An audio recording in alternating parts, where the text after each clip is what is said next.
কি গো মহিমা, সকালে একবার এসে বিশ্রায় গেছি, তুই কই গেছিলি? আরে পাশের বাড়ির ভাবির বাড়িতে কাজ করি তো, ওইখান থেকে মাত্র আসলাম। মহিমা, এখনো সময় আছে, নিজের জীবনটাকে নষ্ট করিস না।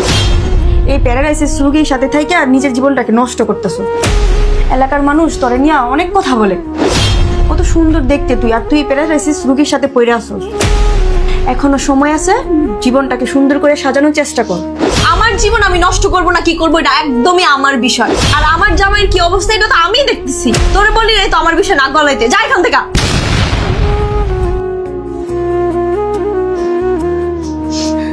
তুমি কাঁদতাছো কি লিগা? আমার জন্য তোমার কত কথা শুনতে হয় মানুষের কাছে।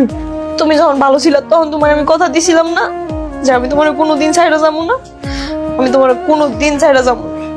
আমার সোনা